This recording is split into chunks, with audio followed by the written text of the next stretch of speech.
नमस्कार प्रिय विद्यार्थियों, एक बार फिर से मेरे YouTube चैनल मंजू ज्ञानधारा पर आपका स्वागत है। आज हम उपसर्ग के बारे में अच्छे से जानने का प्रयास करेंगे। अच्छे उदाहरणों के साथ मैं आपको पढ़ाने का प्रयास करूंगी। उससे पहले मेरी आपसे एक छोटी सी रिक्वेस्ट है, प्लीज़ आप मेरी वीडियो को पूरा देखना, पसंद आए तो लाइक एंड शेयर कर देना। पहली बार अगर आप मेरे चैनल पर विजिट कर रहे हो तो चैनल को सब्सक्राइब कर लेना, बेल आइकन को भी प्रेस कर देना ताकि आने वाली ऑल नोटिफिकेशन आप तक पहुँच जाए। तो उपसर्ग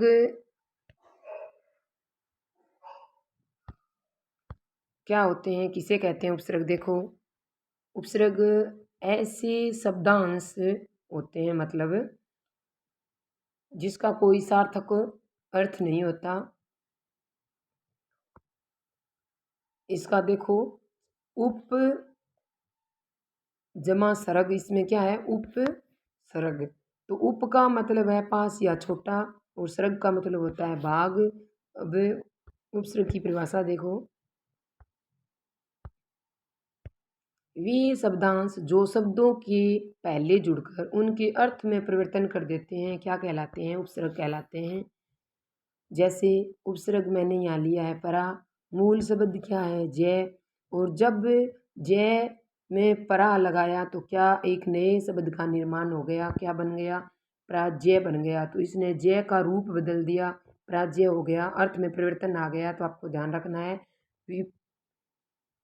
तो उपसर्ग तो है इसमें परा, और अगर पूछा जाए विप्राज्य में उपसर्ग कौन सा उपसर्ग है तो परा बताना है। पराज्य में मूल शब्द पूछा जाए आपसे तो जय बताना है, और पराज्य का अर्थ होता है हारना।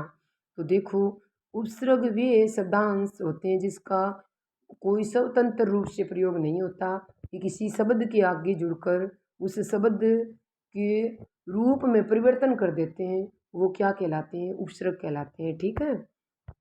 तो इसी प्रकार मैंने कुछ उपसर्ग के बारे में महत्वपूर्ण बातें लिखी हैं जो परीक्षा की दृष्टि से महत्वपूर्ण है, आप ध्यान में रखना।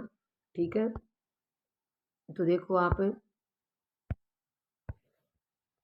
संस्कृत में उपसर्ग होते हैं 22, हिंदी में होते हैं 13, और उर्दू में होते हैं 19। अब एग्जाम में ऐसे भी क्वेश्चन आ सकता है भी संस्कृत में उपसर्गों की संख्या कितनी होती है, तो आपको उत्तर देना है 22। इसी प्रकार हिंदी में तो बताना है 13। इसी प्रकार उर्दू में पूछा जाए तो 19। ठीक है। अब आगे देखो, नंबर 2 पे आपको याद रखना है, वे उपसर्गों का प्रयोग है वो स्वतंत्र रूप से नहीं किया जाता। उपसर्ग वे शब्दांश होते हैं जो किसी शब्द के पहले जुड़कर उस शब्द में एक नया परिवर्तन ला देते हैं, एक नया शब्द का निर्माण करते हैं। और उपसर्ग सदैव विकारी शब्दों के साथ जुड़ते हैं, ये बात आपको ध्यान रखनी है। विकारी शब्द मैंने पीछे आपको पढ़ाए भी, 4 प्रकार के होते हैं। संज्ञा, क्रिया, सर्वनाम, जो विशेषण मैंने पढ़ाए। यानी उपसर्ग सदैव किसके साथ लगते हैं? विकारी शब्दों के साथ लगते हैं। कई बार क्या होता है, उपसर्ग संधि के नियम से भी प्रयुक्त होते हैं। अगर आपको यण, दीर्घ, गुण, ये जो संधि है वो अगर अच्छी तरह आ रही है, संधि को आप अच्छी तरह पहचान रहे हो, तो आपका उपसर्ग करना बहुत आसान हो जाता है। संधि आना बहुत जरूरी है उपसर्ग से पहले। मैंने संधि भी पढ़ा रखी है, आप मेरा संधि वाला वीडियो पढ़ लेना, देख लेना। अगर संधि को पहचानोगे तो उपसर्ग को पहचानना और आसान हो जाएगा। आगे देखो,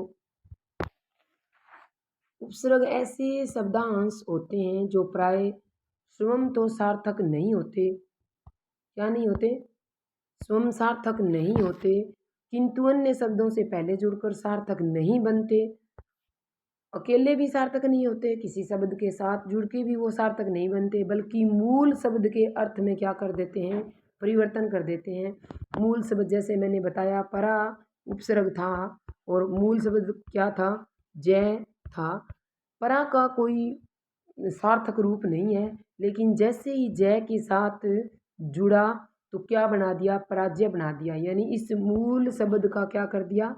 रूप परिवर्तन कर दिया। ठीक है। इसी प्रकार आप आगे देखो, संस्कृत के सभी उपसर्ग किस में आते हैं? तत्सम शब्दों में आते हैं, आपको ध्यान रखना है। संस्कृत के जितने भी उपसर्ग होते हैं वो किस में आते हैं? तत्सम शब्दों के साथ हिंदी में प्रयुक्त होते हैं, ये बात भी आपको ध्यान में रखनी है। अब एक छोटी सी मैंने पहचान के रूप में यहाँ एक फार्मूला तैयार किया है, आप ध्यान रखना। भी पहचान क्या है, पहले क्या आएगा शब्दांश, प्लस में क्या आएगा शब्द, और फिर उस शब्दांश और शब्द से मिलकर क्या बनेगा, एक नया शब्द बनेगा। और जो नया शब्द बनेगा वो क्या होगा, उपसर्ग विधि से बनेगा। किससे बनेगा, उपसर्ग विधि से एक नए शब्द का निर्माण होगा। तो देखो आप, मैंने यहाँ मूल शब्द लिया है सत्य, और उसमें शब्दांश मैंने उपसर्ग लगाया है। अब आपको देखना है भी इस और सत्य के निर्माण से क्या होता है, असत्य बनता है। तो का क्या अर्थ है, का अर्थ नहीं यानी निषेध से लिया जाता है, सत्य मतलब सच। तो अब प्लस सत्य, तो असत्य क्या हो गया, सच नहीं है, तो क्या बना, असत्य बना। तो अब आपको देखना है जो नया शब्द बना है वो उपसर्ग विधि से बना है या नहीं। इसकी जांच करने के लिए आपको देखना होगा, जब ये दो टुकड़े आप जोड़ते हो शब्दांश प्लस शब्द, इसका जो अर्थ होता है वो ही नए शब्द का अर्थ होना चाहिए। तो देखो, प्लस सत्य, यानी का मतलब नहीं या निषेध, सत्य का मतलब सच। तो आप देखो असत्य जो सच नहीं है, तो इसका मतलब ये जो असत्य है वो इसी से बना है, ये एक उपसर्ग विधि से बना हुआ नया शब्द है। अब इसमें एग्जाम में ऐसे भी पूछा जा सकता है भी असत्य के अंदर कौन सा उपसर्ग है, तो आपको बताना है और इसमें मूल शब्द क्या है, तो बताना है सत्य है। ठीक है, जब आप ये एक फार्मूला याद रख लेते हो तो पूरा उपसर्ग आसानी से हो जाता है। यानी शब्दांश प्लस शब्द बराबर क्या होता है, नया शब्द बनता है। शब्दांश कौन होता है, उपसर्ग होता है, ठीक है। और प्लस में शब्द कौन होता है, जो मूल शब्द होता है। जब शब्दांश और शब्द मिलकर एक नए शब्द का रूप बदल देते हैं, वो क्या हो जाते हैं, उपसर्ग कहलाते हैं। ठीक है, अब आगे देखो, मैंने कुछ उपसर्ग और उसके अर्थ लिए हैं। ये उपसर्ग है, ये अर्थ है। उपसर्ग क्या है, अति। और अति का अर्थ क्या होता है, ऊपर, अधिक, परे या उस पार। क्या होता है, ऊपर, अधिक, परे या उस पार। अब यति के द्वारा हम जो अति दे रखा है, इसके द्वारा यण संधि से भी प्रयोग होगा, दीर्घ संधि से भी प्रयोग होगा, प्रत्यय के द्वारा भी हम उपसर्ग बना सकते हैं। तो आपको ध्यान देना है। देखो,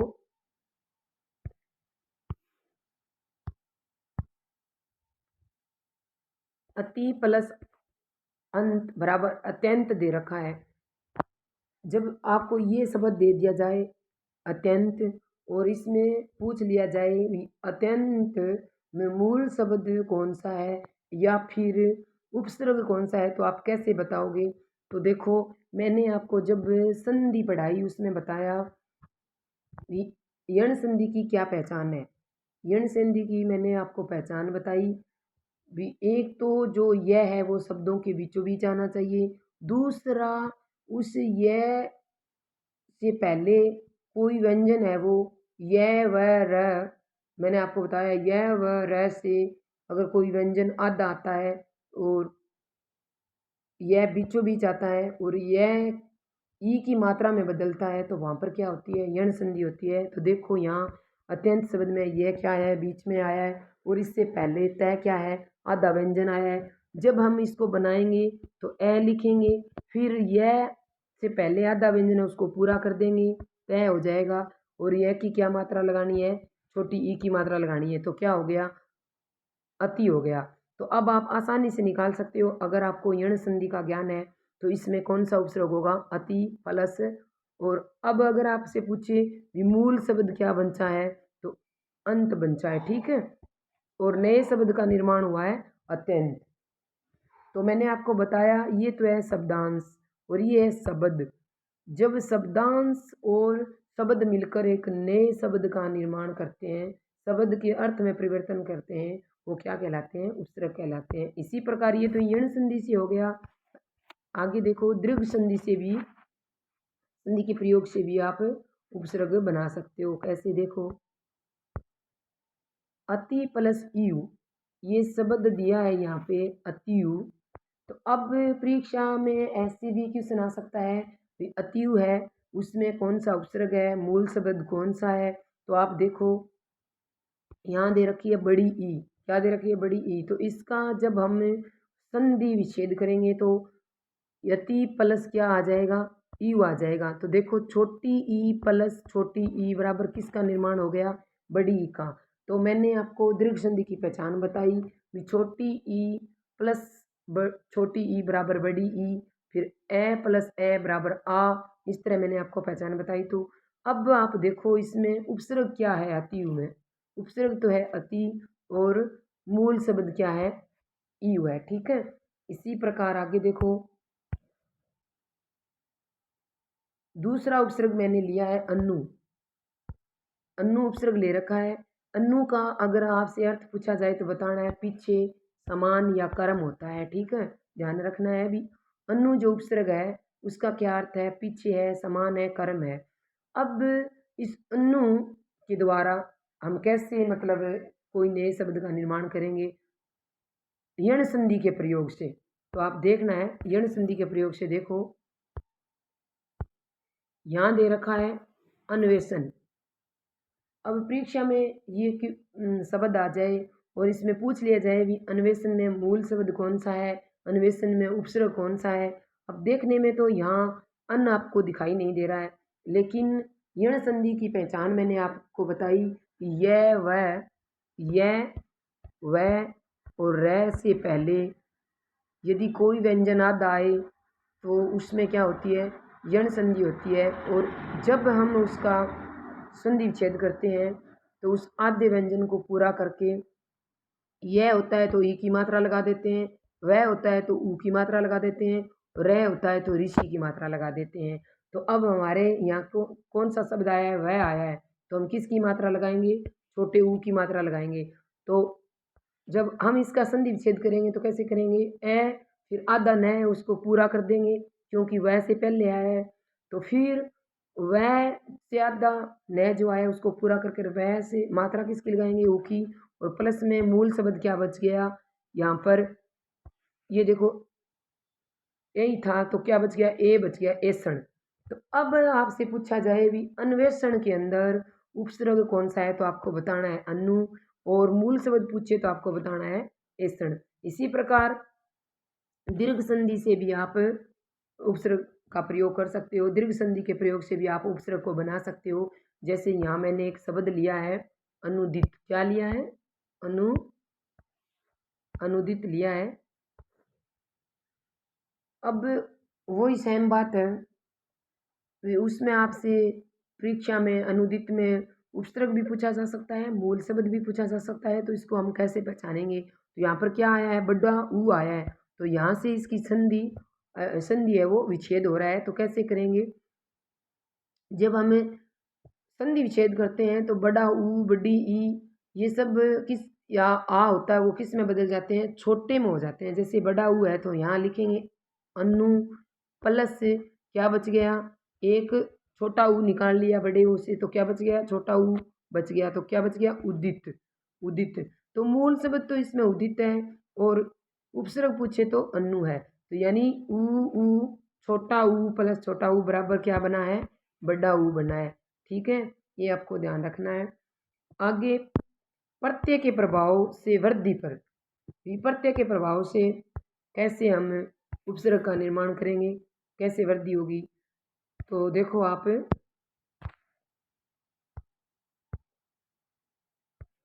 यहाँ मैंने एक नाम लिया है अनुपातिक, क्या लिया है, अनुपातिक।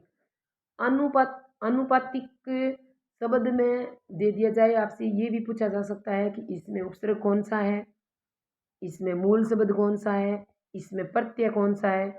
इसमें मूल शब्द भी है, उपसर्ग भी है और प्रत्यय भी है। कैसे है देखो, जब प्रत्यय का प्रभाव होता है लास्ट में इसमें क्या लगा है, इक प्रत्यय लगा है। तो इक प्रत्यय के प्रभाव से जो ये ए है ना आगे वो किस में बदल गया, आ में बदल गया।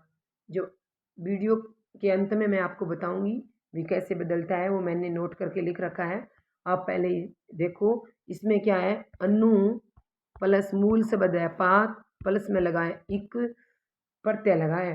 ठीक है, तो आपसे पूछा जाए तो इसमें अनु उपसर्ग है, मूल शब्द पूछा जाए तो पात है, प्रत्यय पूछा जाए तो इक है। और इस इक प्रत्यय के प्रभाव से जो ये है ना, इसे आ में बदल गया है। ठीक है, ये बात आपको ध्यान रखनी है। अब आगे देखो, कुछ मैंने महत्वपूर्ण क्वेश्चन लिए हैं। क्वेश्चनों के माध्यम से मैं आपको समझाने का प्रयास करूंगी, प्लीज आप ध्यान से समझना। यहाँ एक क्वेश्चन दे रखा है कि किस शब्द में अति उपसर्ग नहीं है। हाँ भाई, एक बात ध्यान रखो, परीक्षा में आप नहीं पढ़ना न भूलें, अन्यथा कुछ अर्थ और ही निकल जाता है क्वेश्चन का। तो किस शब्द में अति उपसर्ग नहीं है, तो देखो, ए में दिया है अति, और बी में दिया है अति उष्ण,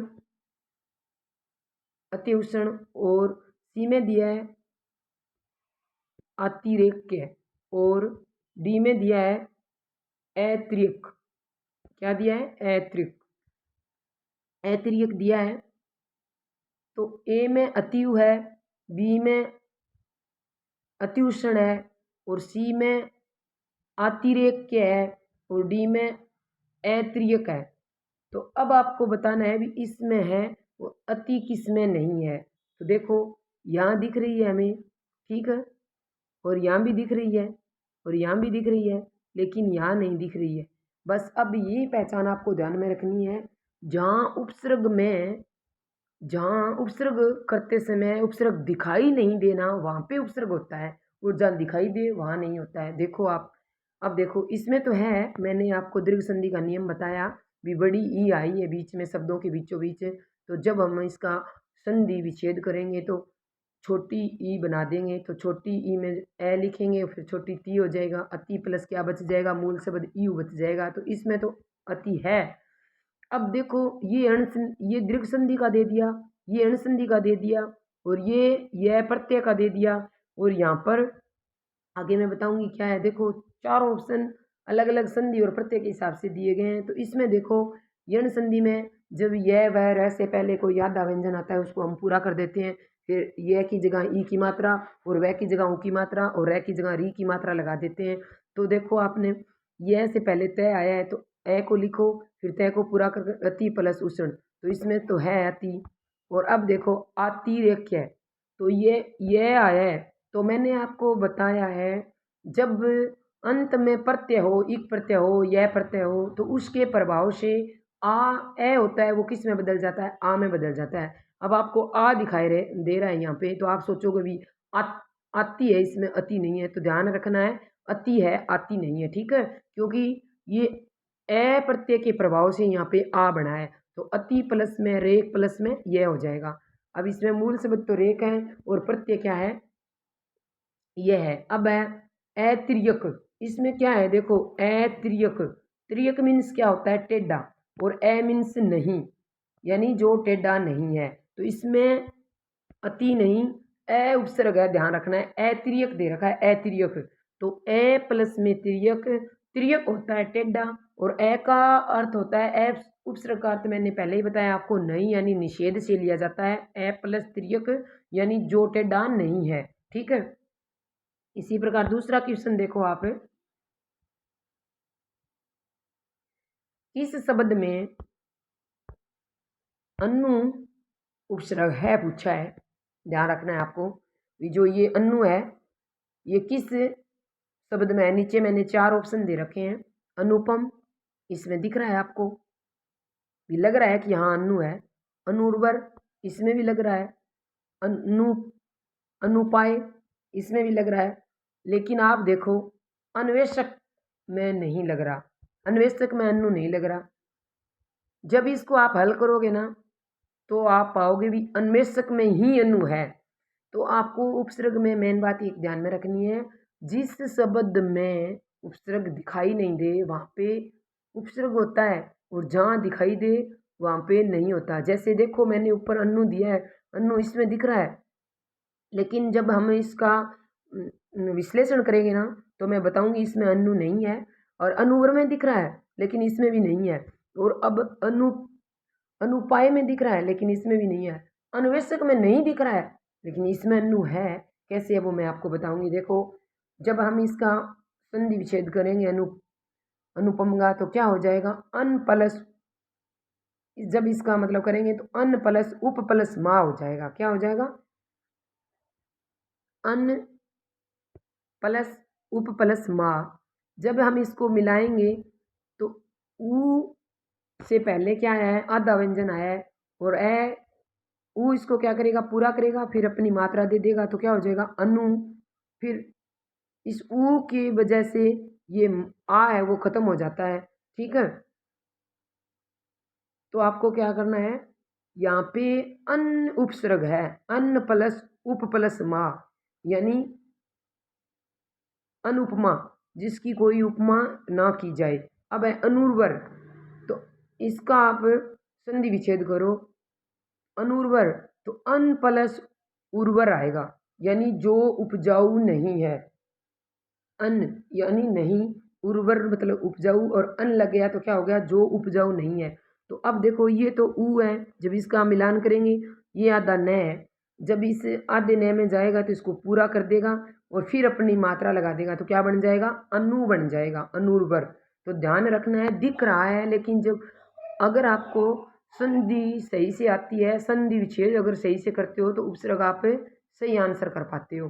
तो देखो, अन प्लस उर्वर, तो इसमें क्या है, अन उपसर्ग है, न कि अनु। ठीक है, इसी प्रकार अब आगे देखो, अन्वेषक लिखा है, अन्वेषक लिखा है, तो इसमें क्या है, यण संधि दे रखी है। मैंने आपको पहले ही बताया है, यह व र से पहले अगर कोई आधा व्यंजन आता है तो उसको पूरा कर दिया जाता है, और यह के स्थान पर छोटी ई की मात्रा, और वह के स्थान पर छोटे ऊ की मात्रा, और रह के स्थान पर ऋषि की मात्रा लगा दी जाती है।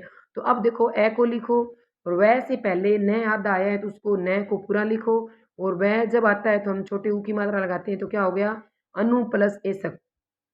क्या बन गया, अनु प्लस एसक। अब आपसे अगर परीक्षा में से पूछा जाए भी अन्वेषक में कौन सा उपसर्ग है, तो आपको बताना है इसमें अनु है और मूल शब्द एसक है। अब डी में देखो आप, अनुपाय, तो अब इसका आप वो करो संधिच्छेद, अन प्लस उप प्लस आय, आय तो इसमें प्रत्यय है, उप इसमें मूल शब्द है, यानी जिसका उपाय नहीं है, जिसका कोई उपाय नहीं है। तो जब ये ऊ इस न में जाएगा, इसको पूरा करके अपनी मात्रा देगा, तो क्या बन जाएगा, अनु, और ये क्या बन जाएगा, अनुपाय बन जाएगा। ठीक है, अब आपको ध्यान यही रखना है, जिसमें दिखता है उपसर्ग उसमें नहीं, और जिसमें दिखता नहीं है उसमें होता है। आपको संधि विशेष सही से करना आना चाहिए। अगर संधि विशेष सही से आता है, संधि अगर सही से आती है, तो उपसर्ग आपके सही होते हैं। ठीक है, इसी प्रकार आगे देखो, 3 नंबर क्वेश्चन में मैंने लिया है सम, उपसर्ग नहीं पूछे हैं, अब की बार ध्यान रखना है आपको। तो नीचे 4 ऑप्शन दिए हैं, समग्र, समाज, समारोह, समवर्ती।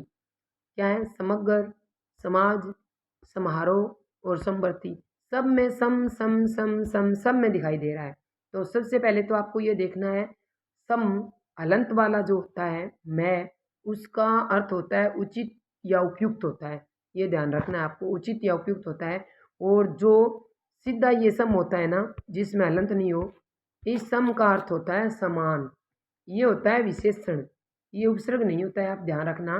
सीधा सम क्या होता है, विशेषण होता है, उपसर्ग नहीं होता है, और सीधे सम का अर्थ होता है समान होता है। ठीक है, और जब यहाँ हलंत लगा दिया जाता है तो ये उपसर्ग बन जाता है, और इसका अर्थ भी चेंज हो जाता है, उचित या उपयुक्त हो जाता है। ठीक है, अब कैसे, देखो 4 ऑप्शन दे रखे हैं, सब में सम सम दिखाई दे रहा है, तो हम कैसे इसको पहचानेंगे भी किस में सम यानी उचित वाला उपसर्ग है।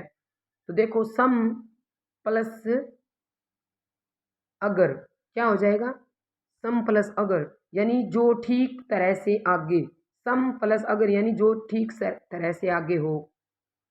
तो इसमें है, देखो, जब यहाँ से हम छंद विच्छेद करते हैं तो ये मैं हलंत का है, जब इसको मिलाएंगे तो ए स्वर आया है, ए इस में जाकर पूरा कर देगा, तो क्या बन जाएगा, समग्र बन जाएगा। ठीक है, समग्र, ध्यान रखना है। इसी प्रकार समाज, समाज में आप जब इसका संधि विच्छेद करोगे तो सम प्लस क्या हो जाएगा, आज, सम प्लस आज हो जाएगा। यहाँ जो आ दे रखा है, देखो अब इस में जब ये आ मिलेगा तो इसको पूरा कर देगा, और क्या बन जाएगा, समाज बन जाएगा।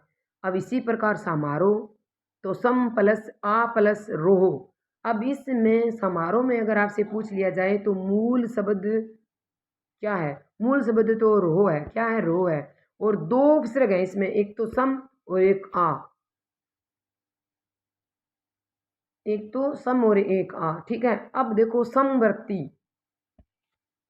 तो इसमें क्या है, देखो समवर्ती, सम प्लस वर्ती, ये सम है, क्योंकि सम के बाद तुरंत बाद क्या आया है, ये समवर्ती का क्या अर्थ होता है, समान रूप से रहने वाली, इसमें नहीं है, ध्यान देना है आपको। समवर्ती यानी समान रूप से रहने वाली, समवर्ती मतलब वही जो जिस वर्ग के अंदर अपना कानून बना सके, राज्य अपना समान रूप से कानून, यानी वो समवर्ती सूची जो हमारी होती है।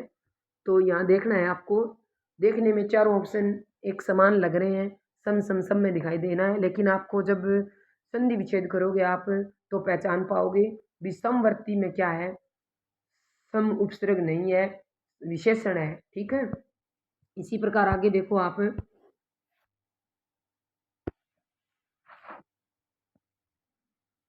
अन उपसर्ग पहचानना है आपको। मैंने अन उपसर्ग लिया है कि किस में नहीं है पूछा है, नीचे चार ऑप्शन दिए हैं। अनम्य पहला, दूसरा अनशन, तीसरा अनरित, चौथा अनसोया। तो अब आपको देखना है, इसका संधि विच्छेद करना है भी किस में अन उपसर्ग नहीं है। तो अनम्य, ए प्लस नम्य, यानी ए मीन्स नहीं, नम्य मीन्स झुकने वाला, यानी नहीं झुकने वाला। तो आप देखो इसमें तो फिर ए उपसर्ग हो गया, देखने में तो अन लग रहा है, इसमें भी अन लग रहा है, इसमें भी लग रहा है, अनरित और अनसोया। तो आप इसका सही से संधि विच्छेद करके देखो, अनम्य, अनम, नम्य क्या हो गया, ए प्लस नम्य, ए मीन्स नहीं, नम्य मीन्स झुकने वाला, यानी नहीं झुकने वाला, ठीक है। अन सन, जब अन बाहर निकालेंगे, अन, तो क्या बच गया, असन बच गया, क्या बच गया, असन। और असन मीन्स होता है भोजन, अनसन यानी, अनसन मतलब भोजन नहीं करना, अनसन पर बैठना। इसी प्रकार अनरित, अनरित दिया हुआ है, अनरित, तो अन प्लस रित आएगा, रित यानी सत्य, जो प्राकृतिक रूप से सत्य हो, ठीक है। फिर इसी प्रकार अन प्लस सोया, तो क्या हो जाएगा, अन प्लस सोया, ए सुआ मतलब होती है ईर्ष्या, ठीक है। तो आपको ध्यान रखना है, अनम्य में क्या है, ए पर ए उपसर्ग आया है, बाकी सब में अन है, ठीक है। इसी प्रकार नीचे देखो, नीचे मैंने दिया है निस, उपसर्ग नहीं पूछा है, ठीक है, किसमें नहीं है। तो नी, इसमें भी निस, इसमें नी नी नी सब में नी नी दिख रहा है, भी निस उपसर्ग है वो किस में नहीं है, ये आपको बताना है। चार नीचे ऑप्शन दिए गए हैं,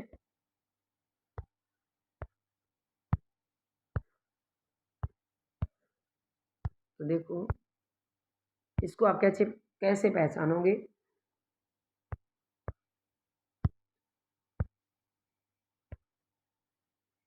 निष्कपट, निष्कपट, तो जब मैंने आपको विसर्ग संधि पढ़ाई तो उसमें मैंने बताया भी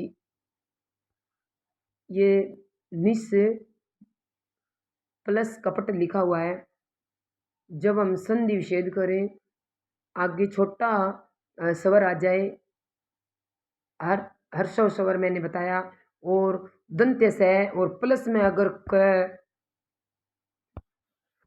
फ व ये आए, तो जो ये दंत्य स होता है, स होता है, वो किस में बदल जाता है, इस मुर्दा स्वर में बदल जाता है। तो अब देखो ये स आया है और प्लस में तुरंत बाद क्या है, क आया है, तो आगे क्या है, ई, छोटा, छोटी ई आई है, इस छोटी ई की वजह और कै की वजह से ये स किस में बदल गया, दंत्य से मुर्दे, मुर्दा स्वर में बदल गया। तो इसमें तो क्या है, निस है। इसी प्रकार नी, नी सुलभ, तो इसमें क्या है,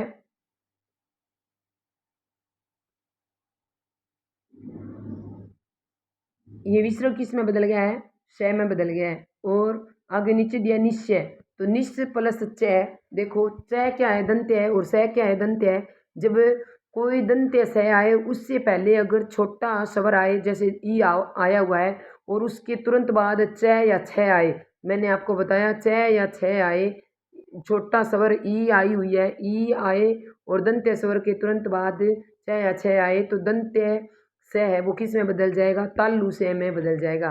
तो किस में है, इसमें भी निस है, इसमें भी निस है, इसमें भी निस है, लेकिन नीचे देखो निशांत, तो क्या है इसमें, निशा, निशा प्लस अंत, यानी रात्रि का अंत क्या होता है, सुबह होता है। तो इसमें नहीं है, ध्यान देना है आपको, इसमें निशा है, निशा मीन्स रात्रि, और अंत यानी रात्रि का अंत क्या होता है, सुबह होता है। ठीक है, इसी प्रकार आगे देखो, किस शब्द में नी उपसर्ग नहीं है। नीचे 4 ऑप्शन दिए गए हैं और आपको बताना है भी नी है वो किस में नहीं है। एक निंद्रित लिखा हुआ है, एक नयून लिखा हुआ है, एक नैदानिक है, एक न्यस्त है। तो आपको देखना है निंद्रित में क्या हो जाएगा, निंद्रा, मूल शब्द क्या है, मूल शब्द है निंद्रा, प्लस में इत प्रत्यय लगा है। ठीक है, तो इसमें तो नहीं है। फिर आपको न्यून में देखना है, देखो तो मैंने आपको यण संधि के नियम बताए भी, यह व र से पहले कोई आधा व्यंजन आता है तो पूरा करके हम यह की जगह छोटी ई की मात्रा, वह की जगह छोटे ऊ की मात्रा और रह की जगह ऋषि की मात्रा लगाते हैं। तो यह से पहले ने आया है तो उसको पूरा कर देंगे और छोटी ई की मात्रा लगा के प्लस क्या बना देंगे, नी प्लस ऊन। तो इसमें है नी और नेदानिक। अब यहाँ ने दिख रहा है आपको, नेदानिक, नेदानिक, तो इसमें क्या है, नी प्लस दान मूल शब्द है और इक इसमें क्या लगा है, प्रत्यय लगा है, और ये क्या है, छोटी ई है, और इस इक प्रत्यय के प्रभाव से नई में बदल गई। आपको ध्यान रखना है क्या हो गई, नई में बदल गई। तो इसमें भी नी प्रत्यय है, नी उपसर्ग है, सॉरी भाई, नी उपसर्ग है। इसी प्रकार नेस्त में भी नी उपसर्ग है, तो सब में नी नी है, ये ध्यान रखना है। इसमें क्या है, इत प्रत्यय है। आगे देखो, किस शब्द में वी उपसर्ग नहीं है। ऐसा कौन सा शब्द है, 4 ऑप्शन नीचे दे रखे हैं मैंने, ऐसा कौन सा है जिसमें वी उपसर्ग नहीं है, विपट, व्यू, विक्षण, व्यवहारिक। तो आपको देखना है, विपट क्या है, पेड़ का पर्यायवाची शब्द है, यह एक मूल शब्द है, इसमें किसी प्रकार का कोई उपसर्ग नहीं है। रिव्यू वही सेम यू आया है, यह से पहले आधा व्यंजन वह आया है, तो वी प्लस यू, व्यू हो जाएगा बी प्लस इक्षण और विवाहिक। तो मैंने आपको बता दिया, मूल शब्द वहा प्लस वी उपसर्ग है और इक प्रत्यय है, इस इक प्रत्यय की वजह से ये ई किस में बदल गई, ए में बदल गई। ठीक है, इसी प्रकार आगे देखो,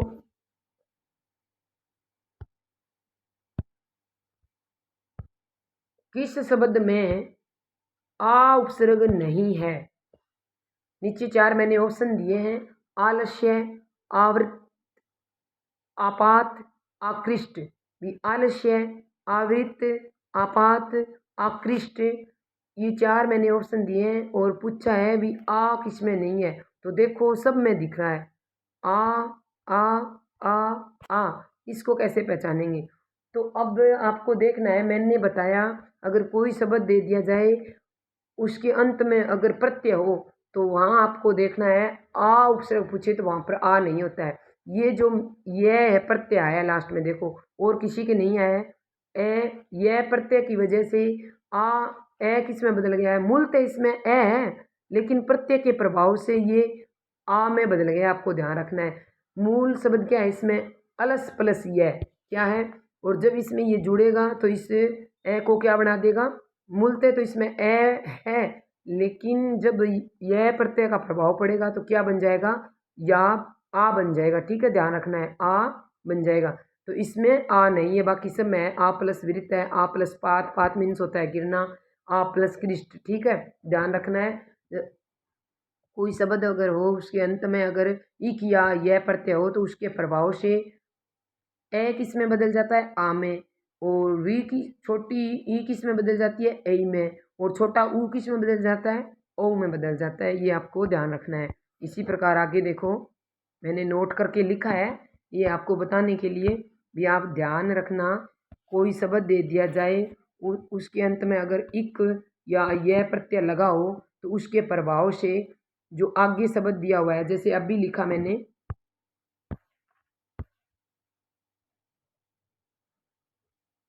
ये शब्द है, देखो ये शब्द है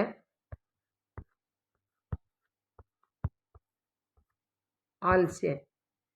तो अब देखो यह पीछे आया है, मूलतः इसमें क्या है, ए है, लेकिन इस यह प्रत्यय के प्रभाव से ये क्या बन गया, आ बन गया। इसी प्रकार आपको क्या ध्यान में रखना है, ये बातें ध्यान रखनी है।